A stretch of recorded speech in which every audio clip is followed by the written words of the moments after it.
Assalamualaikum warahmatullahi wabarakatuh. Halo semuanya, perkenalkan nama saya Reyhan Hairunisa Nurrahman. Saya berasal dari kelas 6C, Program Studi Pendidikan Bahasa Inggris, Fakultas Keguruan dan Ilmu Pendidikan, Universitas Pakuan. Pada kesempatan kali ini, saya akan menjelaskan mengenai refleksi pembelajaran saya terhadap salah satu mata kuliah yang telah saya pelajari di semester 6 ini. Nama mata kuliah tersebut yaitu Micro Teaching. Dosen pengampu untuk mata kuliah ini adalah Ibu Dokteranda Ati Herawati MPD. Pada mata kuliah ini, saya belajar mengenai banyak hal, dari mulai ilmu pengetahuan dan juga keterampilannya. Saya belajar mengenai apa itu micro teaching, konsep pedagogi bahasa, kurikulum, konsep micro teaching, keterampilan micro teaching, rencana pelaksanaan pembelajaran atau yang biasa disebut RPP, dan tentu saja saya belajar untuk praktik mengajar.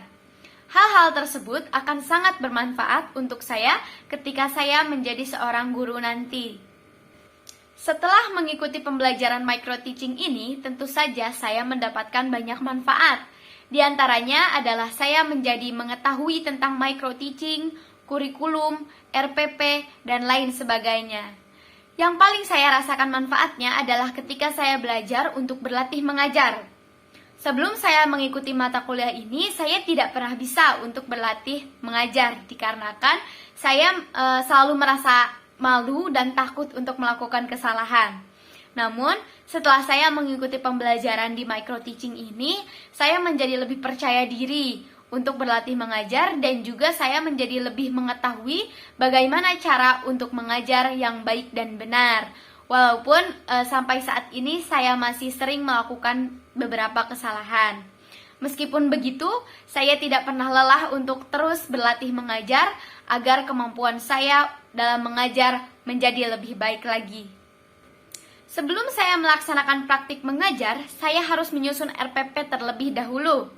Menurut saya, menyusun RPP itu tidaklah gampang, karena kita harus benar-benar memperhatikan setiap langkah pembelajarannya dan juga kalimat yang kita gunakan haruslah tepat.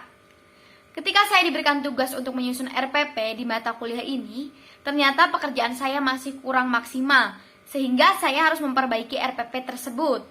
Kesalahan saya yaitu mengenai penggunaan kalimat yang kurang tepat. Upaya saya dalam memperbaikinya yaitu dengan merevisi RPP tersebut dan memperbaiki kalimat yang digunakan. Setelah itu, ketika melakukan praktik mengajar untuk yang pertama kalinya, penampilan saya pun masih kurang maksimal dikarenakan tidak adanya peserta didik yang terlibat. Jadi, pada saat itu, saya hanya berbicara sendiri saja tanpa adanya peserta didik yang menyebabkan tidak terlihat adanya interaksi antara saya sebagai guru dan juga peserta didik.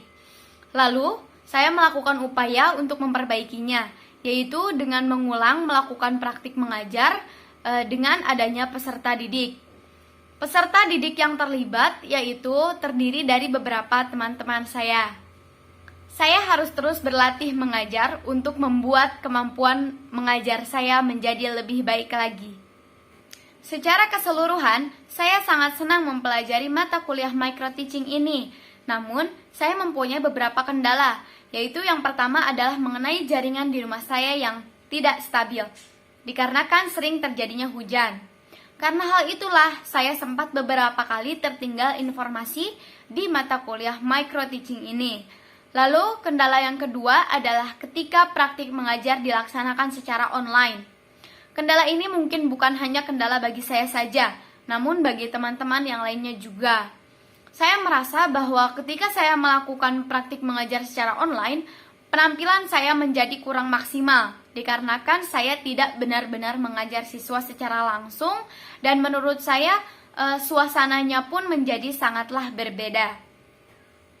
Baik, cukup sekian refleksi pembelajaran saya, dan saya ingin mengucapkan terima kasih kepada Ibu Dokteranda Ati Herawati MPD yang telah membimbing saya pada mata kuliah micro teaching ini. Terima kasih atas perhatiannya, mohon maaf apabila ada kesalahan, tetap jaga kesehatan dan tetap di rumah saja. Wassalamualaikum warahmatullahi wabarakatuh.